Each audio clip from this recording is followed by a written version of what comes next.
지난주에 창세기 5장을 하고 6장 8절까지 했죠, 그죠? 에녹이라는 사람이 어떤 사람인지, 노아가 아들로서 살아가는데 그 하나님의 그 부르심을 받고 종말, 홍수라는 그 종말을 맞게 되는 데까지 우리 진행을 했죠. 그 다음에 이제 9절에 보면 이것이 노아에 관한 기록이다라고 그랬어요. 어떤 사람이냐면 아주 바른 사람이고 완전한 자라라고 지금 성경은 기록하고 있죠. 노아가 하나님과 동행했다고 이렇게 돼 있죠. 그죠? 하나님과 동행하려면 뭘로 동행하게 돼요, 우리가? 노아가 하나님을 기쁘시게 했죠. 그죠? 기쁘시게 했다는 건 뭐냐면 믿음을 가지고 기쁘시게 했다고 그래요. 그 믿음이 무엇인지를 우리가 얘기를 했죠. 그죠? 자기 안에 그 하나님과 동행할 때 하나님이 가지고 있는, 하나님이 본성적으로 가지고 있는 그 사랑과 의로움과 그 은혜가 넘쳤다라고 얘기를 했죠. 그죠? 하나님이 이 땅과 함께 모든 육체들에 대한 종말에 대한 계획을 말씀하시죠. 그 이유를 뭐라고 되느냐 하면 모든 육체들이 부패했다고 얘기해요. 땅이 악함으로 가득 찼다라고 되죠. 어떤 큰 변화가 임박했다라는 걸 지금 우리에게 시사해 주죠. 이 바이오런스라는 건 뭐라고 번역했죠? 폭력을 통해서 이루어지는 그 불법, 잔인함, 불의함, 뭐 이런 걸 다 포함하는 것 같아요. 폭력 뒤에 있는 그 정서는 뭐냐면 강제성이죠. 상대방의 동의나 그 자발적 의지에 의해서 그걸 구하는 게 아니고 내가 원하기 때문에 너는 너의 의사나 너의 의지에도 불구하고 내놔야 돼 하는 이런 그 정서가 자리 잡고 있죠. 그죠? 여러분들이 그 애들한테 어느 시점을 기점으로 해서 폭력을 쓰게 돼요. 그 폭력이라는 게 주먹을 썼다는 게 아니라 내가 내 의사에 맞춰서 너를 행동하도록 결심하도록 만들어야지 억지로, 이걸 폭력이라고 보자 이거예요. 여러분들 들어가요? 폭력을 쓰는 임계점으로. 내가 말을 안 들어서 그런 것도 있지만 사실은 내가 급해서 그러지. 이 욕망을 지금 충족해야 되는데 얘가 자발적으로 내 욕망, 이 엄마가 갖고 있는 그 아들에 대한 바람직한 소망을 이루어줄 것 같지가 않아. 10년이 걸릴지 20년이 걸릴지 모르겠어. 그러니까 지금 나는 그 욕망을 이루어야 되겠거든. 나는 네가 반에서 1등하는 그 욕망을 내가 이루어야 되는데 네가 지금 게임만 하고 있잖아. 그럼 내가 너를 태설해도, 내가 너를 강제로 학원을 보내서라도 내가 내 욕망을 추구할 거야 라는 그게 폭력이에요. 그게 사랑으로 기다리면 10년 걸릴 걸 내가 당장 1년 안에 그걸 봐야 되겠어 하는 게 다 폭력이라고. 그 폭력으로 땅이 가득했다는 거예요. 에고들이 욕망을 추구하는 방식이 근본적으로 뭐라는 거예요, 지금? 폭력인데 왜 폭력을 써야 돼요? 기다리지 못하는데 왜 기다리지 못하는 거예요? 연초니까 연초에 맞는 얘기를 합시다. 욕망을 계획하지 않아서 그래. 10년 걸릴 걸 욕망을 10년 전에 계획했어야 되는데 그걸 1년, 지금 9년이 지난 지금 1년밖에 안 남았는데 지금 욕망을 계획하면 반드시 폭력적이 되게 돼 있다고. 욕망을 계획해서 그걸 꼭 써놓으라고 얘기를 하는 거예요. 여기서 욕망을 계획해서 써놓은 분이 있습니까? 괜히 폭력적으로 되는 건 아니에요. 우리가 뭔가 계획을 안 하고 뭔가 어리석어서 지금 폭력이라는 방법으로 우리가 욕망을 추구하는데, 그렇다면 폭력으로 해야 돼요? 하지 말아야 돼요? 폭력으로 해도 되는 경우가 있어요. 우리가 어떤 때는 정말 간절할 때가 있다. 우리가 하나님 앞에 죄를 잔뜩 지어놔서 지금 뭐 급해 죽겠는데 기도 한마디 할 수 없을 때가 있다고. 그때는 정말 우리가 폭력적으로 그 하나님의 나라에 뚫고 들어가지 않을 수 없는 상황이 있거든. 그때는 우리가 억지로 해서 들어가야 돼. 그 폭력이 상대방에게 괴로움을 주는 폭력이 아니라 하나님에 대한 폭력을 써야 돼. 하나님의 나라를, 그 복음서에 보면 뭐라 그래? 세례 요한의 이후로 하나님의 나라가 어떻게 된다고 써놨어요? 폭력으로 침탈을 당한다고 돼 있다고. 우리는 급하면 하나님의 나라에 폭력을 써서 들어가야 돼. 급하면 내가 간절하잖아. 그러면 무슨 수를 써서라도 하나님의 나라에 들어가겠다는 그 갈급한 그 마음을 가지고 죽기 살기로 매달려야 돼. 포기하면 안 된다고. 내가 10년 전에 심어놓지는 않았지만 지금 당장 급하면 할 수 없어. 무지막지하게 밀고 들어가야 돼. 근데 얼마나 힘들어. 그게. 그러니까 그걸 하는 사람도 힘들고 그걸 바라보는 하나님도 힘들다고. 그러니까 제발 좀 욕망을 계획하고 바이올런스, 이 폭력의 뒤에는 뭐가 있냐면 적대감이라는 게 있어요. 네가 죽어도 나는 내 욕망을 추구해야 돼. 내가 욕망을 추구하지 못한다면 너에게 문제가 있고 나는 너에 대해서 어느 정도 책임을 물어도 돼라는 그런 마음이 있다고. 믿음 없음과 지혜 없음과 그 욕망의 절박함과 그리고 상대방에 대한 미움이 엮어져서 이 폭력이라는 사태를 가져오거든. 그러니까 가정폭력, 이거하고 뭐 같은 건 아니지만 가정폭력도 단순하지가 않아. 그러니까 가정폭력을 누군가 잘 다룬다면 그 사람은 진리를 아는 사람이라고 봐야 돼. 가정폭력은 그게 다루기가 쉽지가 않다고. 그래서 가정폭력 섣불리 다뤘다가는 그 가정을 다 이혼시키거나 파탄으로 모는 경우가 많다. 그러니까 이웃집이나 형제들이 자기 아랫집, 윗집 혹은 뭐 형제들 가정폭력에 섣불리 개입했다가 좋은 결과를 가져오는 경우가 거의 없어. 가정폭력은 굉장히 심오한 고통스러운 악함에 대한 성찰이 없이는 가정폭력을 쉽게 다룰 수가 없다고. 여러분들이 그런 지혜를 갖길 바라요. 그 방주에 대한 스펙을 얘기를 하고 있어요. 여러분이 지금 14절부터 16절까지 방주를 보면 이 방주가 어떻게 생긴 것 같아요? 이 방주가 뭘 말하는 것 같아요? 그 안에 방도 있고 또 창문도 있고 도어도 있고 1, 2, 3층으로 돼 있고 엄청 크고 나무로 만들었고 벽청으로 또 발랐고 뭐 이런 것들이에요. 자, 이걸 보면 이 방주에 대한 느낌이 어때요? 방주를 왜 만들었냐면 노아의 이제 가족과 세상의 이제 짐승들, 이 짐승들을 집어넣어서 이 땅을 홍수를 때 이 방주에 넣어서 보호하시겠다는 거예요. 사람을 이게. 노아의 방주를 뭐라고 이해하느냐에 대해서 그 대부분의 신학자들이 이거 뭘로 이해할 것 같아요? 이걸 구원하는 그리스도로 이해를 해요. 근데 하나님의 관심은 방주에 포인트가 있어요? 아니면 방주 안에 있는 거에 포인트가 있어요? 방주 안에 있는 거에 포인트가 있다고 여러분들 동의했잖아요. 그죠? 그럼 방주가 그리스도겠어요? 방주 안에 있는 게 그리스도겠어요? 방주는 뭐냐면 구원하는 그리스도를 얘기해요. 그럼 방주 안에 있는 건 뭐예요? 죽어서 부활하는 그리스도를 얘기해요. 방주 사건은 굉장히 복합적인 사건이에요. 이거하고 비슷한 메타포가 성경에 몇 개 있어요. 요나가 어디로 들어가요? 물고기 속에 들어가잖아요. 그 물고기가 구원하는 그리스도를 예표하고 물고기에 갇힌 존재, 그게 죽었다가 살아나는 그리스도를 예표해요. 복음서에 보면 예수님이 그 배전에 들어가서 주무시는데 막 폭풍우가 일어서 예수님이 깨어나는 게 있죠. 그죠? 그것도 똑같아요. 그러니까 배가 있고 배 안에 어떤 존재가 있고 그 존재가 깨어나서 밖으로 나오는 이 구도라고. 이 구도가 뭘 말하는 것 같아요? 끊임없이 그 그리스도의 죽으심과 그리스도의 부활하심과 구원하는 그 그리스도를 예표하고 있다고. 방주 자체는 복음 자체를 얘기해요. 대부분의 신학자들은 이 구원하는 그리스도에 초점을 둬서 방주 자체에 굉장히 포인트를 둬요. 그러나 성경의 본의는 구원하는 그리스도뿐만 아니라 그 안에 죽으시는 그리스도, 그리고 거기서 다시 살아나는 그리스도, 이걸 얘기하고 있다고. 예수님도 그래서 어디서 나와요? 물에서 나오잖아. 그래? 노아가 물에서 나오는 것처럼 예수님 물에서 나오고, 이삭의 메타포가 있잖아요.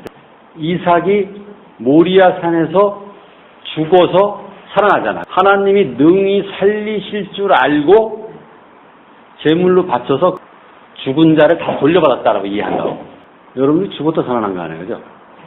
노아에 들어가서 죽었다 살아난 거야. 근데 여러분들한테 죽어도 살았는데 언제 죽었냐고 하면 참 헷갈리지, 그지? 고래 뱃속에 들어가면 죽어요, 살아요. 그러니까 애들은 그걸, 선생님 그걸 살았는데 어떻게 자꾸 죽었다고 살아났다고 그래요? 물어봐요. 근데 어른들은 안 물어봐. 그건 메타포라는 걸 이해하기 때문에 그래? 이건 죽음과 삶을 메타포하는 거네요. 이렇게 이해할 수 있어, 어른들은. 요한은 그리스도가 어디에서 죽었다고 얘기해? 소돔과 애굽에서 못 박혔다는 거예요? 소돔과 애굽이 어디에요, 그러나? 여러분 안에 못 박혔을 뿐만 아니라 영적으로 이 세상에 못 박혔다고 얘기하는 거예요. 그 하나님이 우리 안에서 죽으심과 부활하심에 대해서 얘기를 하고 있는 거예요. 이 고퍼우드라는 나무는 사실 무슨 나무인지 잘 몰라요. 사실 어떤 사람은 아카시아 나무라고 하기도 하고 번역에 따라서 조금씩 좀 틀려요. 알아낼 수 있는 과학적 근거를 가지고 있는 건 없어요. 영적으로는 이걸 이해할 수 있어요. 이 고퍼우드가 뭘로 이루어진 것 같아요? 에덴 동산에 그리스도를 예표하는 건 뭐였어요? 생명나무가 이 방주로 다 트랜스포메이션을 하는 거예요. 영적으로 그렇게 이해할 수 있어요. 이 빛이라는 건 뭐냐면 그 역청인데 이게 기름 덩어리 아니에요. 물을 막아주는 거 아니에요. 여러분들 피부가 이 기름 덩어리 아니에요, 사실 피부가. 그래서 물이 침투하는 걸 막아주잖아요. 만약에 여러분들이 이 피부에 기름 성분이 없으면 여러분들이 수영장 가면 여러분들 다 쪼그라들어. 삼투압선 때문에. 자, 15절에 보면 길이가 150m, 넓이가 25m, 높이가 15m예요. 이게 얼마나 큰지 이해돼요? 150m면 이게 그 타이타닉만한 거예요. 이 길이가 현대의 그 대형 그 화물선 스펙이래요. 이게. 그러니까 옛날에는 이런 개념의 배를 만들 수가 없었지. 현대 선박, 타이타닉호라고 보면 된다는 거야, 크기가. 짧은 거하고 긴 거의 차이는 뭐냐면, 그러니까 짧은 배들은 뒤집어지지 않는 거에 포인트가 있는 거고, 긴 배는 그럼 뭐에 포인트가 있는 거야? 항해하는 데 포인트가 있는 거야. 항해할 때는 긴 배가 안정성이 있고, 이게 항해하는 거에 포인트가 있다는 얘기는 뭐냐면, 노아의 방주가 항해를 목적으로 만들어졌다는 거예요. 큰 배가 항해하지 않으면 안 되는 상황을 염두에 뒀다는 거예요. 그럼 왜 항해하지 않으면 안 돼요? 파도 때문에. 한 군데 머물러 있으면 안 되는 거예요. 그러니까 파도를 정면으로 부딪힐 때 배는 가장 안전해요. 만약 파도가 막 치는데 배가 가만히 있으면 위험한 거예요. 작은 파도에도 넘어갈 수가 있다고.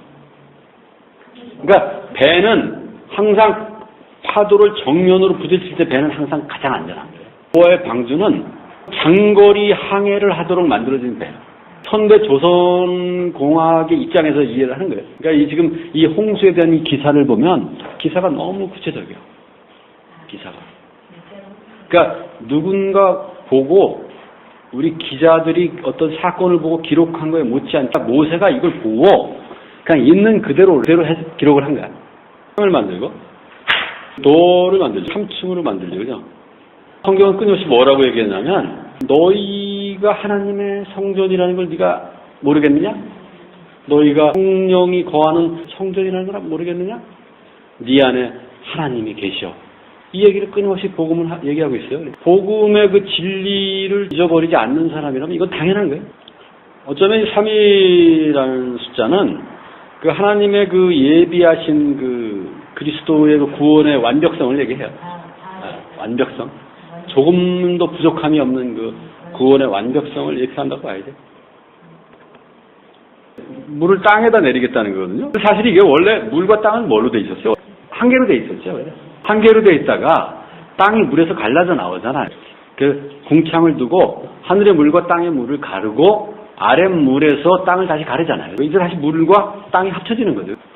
역사는 앞으로 이렇게 흐르는 것 같잖아요. 그죠? 항상, 그죠? 땅이 물에서 갈라져 나오면 다시는 땅은 물과 다시 만날 일이 없는 것처럼 보이잖아. 근데 성경은 그렇지 않아. 우리가 갖고 있는 시간 개념하고 다르다. 땅은 원래 있던 물과 합쳐졌다 다시 분리되고 합쳐졌다 분리되는 걸 반복해요. 여러분들이 어제 지나왔던 것이 반복된다고 생각하면 느낌이 좀 어때요? 근데 에고들은 대부분 돌아가고 싶어요, 안 돌아가고 싶어요? 아무리 좋았어도 돌아가고 싶어 하지 않아요. 그만큼 에고들은 지금 아무리 행복해도 시간이 지나가잖아? 그럼 그렇게 행복하다고 느끼질 않아.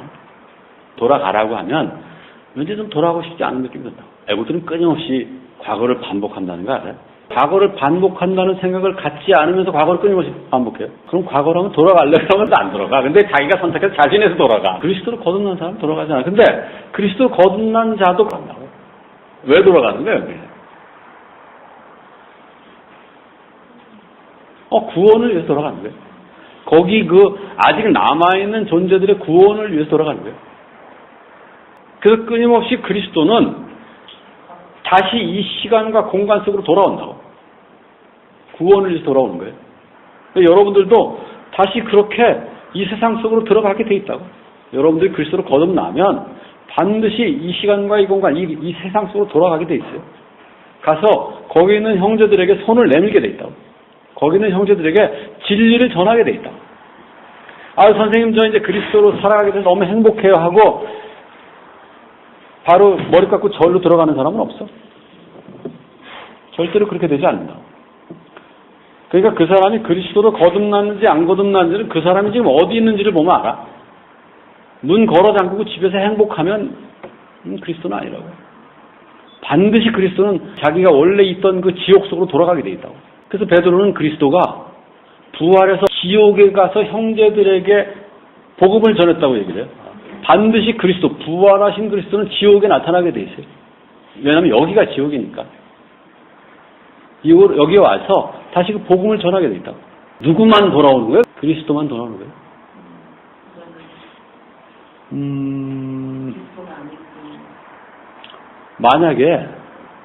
만약에 우리가 안 돌아온다면 어떤 현상이 있을 것 같아요? 안 돌아온다면. 안 돌아오면 어떨 것 같아요?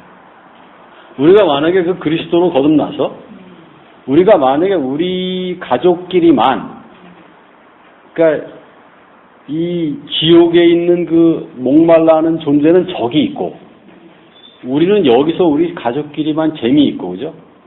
이렇게 하면 어떤 현상이 벌어지는 거예요?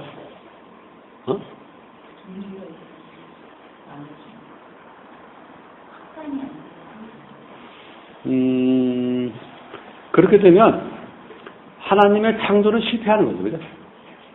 하나님의 창조, 그 완전하심의 그 영광이 드러나려면 하나님이 그 지옥 속으로 와야 되거든. 다른 방법은 없지. 그 지옥과 그 하나님의 나라 사이에 있는 거대한 측량할 수 없는 그 계곡을 건널 수 있는 부분은 하나님밖에 없죠. 그죠? 너와 가족이 이제 방주 안에 들어오게 하고 그 이유는 네가 의롭다는 걸 내가 봤기 때문이다라고 얘기를 하죠. 우리가 누구에게 심판받을 때도 많잖아요. 그죠? 그럼 여러분들이 그 의롭다라는 근거를 여러분들 뭘로 돼요? 그 프랙티컬한 얘기 아니에요? 바울은 우리가 믿음으로 의롭게 된다고 얘기하잖아요. 믿음이라는 게 그럼 뭐예요? 여러분들이 믿음이라는 거에 대한 그 확고한 신념이 없으면 여러분들이 의롭다는 거에 대한 신념도 없는 거예요. 그래서 나는 의로와라고 얘기하려면 나는 믿음이 있어 라고 얘기해야 되잖아요. 근데 그럼 상대방이 넌 뭘 믿어? 라고 물어볼 거 아니에요. 그죠? 그럼 뭘 믿는 거예요? 굉장히 심각한 거 아니에요? 프랙티컬하면서 근본적이면서 심각한 거 아니에요? 그 믿음을 여러분들은 뭐라고 고백할 때 여러분들은 당당하게 그러니까 나를 정죄할 수 없어! 라고 얘기할 수 있어야 돼요. 내가 어제 살인을 했지만 너는 나를 정죄할 수 없어 라고 얘기할 수 있어야 돼요. 나를 정죄하실 수 있는 그분이 내 안에 죽으셔서 나와 같이 죽으셔서 나로서 부활하셔서 그분이 하나님 우편에 앉아 계셔서 나에게 상 주시고 있네? 라고 한마디만 하면 정죄권도 없는 이 가짜 정죄자들이 우수수 낙엽지듯이 쓰러지지. 됐습니까? 나도 나를 정죄하지 않는데 너가 왜 나를 정죄하는 거야? 너는 나를 정죄할 수 있지. 모르니까 하나님은 결과는 없는 거야. 많은 정죄했잖아. 정죄하시는 이는 그리스도인데 그리스도가 우리 안에 죽으셔서 부활하시고 그 하나님의 우편에 앉아 계셔서 우리에게 우리를 의롭다 하시는데 네가 나를 정죄할 수 없는데? 한마디로 하면 깨갱이지, 그죠? 첫째, 네가 나를 정죄할 수 없어. 그 말의 대부분 99.9%는 다 넘어간다고. 첫째. 그 다음에 그 이유를 두 번째 걸 붙이면 여러분들을 정죄하려고 하는 어떤 사탄, 어떤 도덕 군자, 어떤 위대한 이 세상의 애고들도 다 넘어지게 돼 있다고. 근데 그 믿음이 없으니까 누가 조금 정죄를 하려면 미안해. 내가 자신을 이제해 줬어. 용서해줘 제발. 이번 한 번만 어떻게 해줘.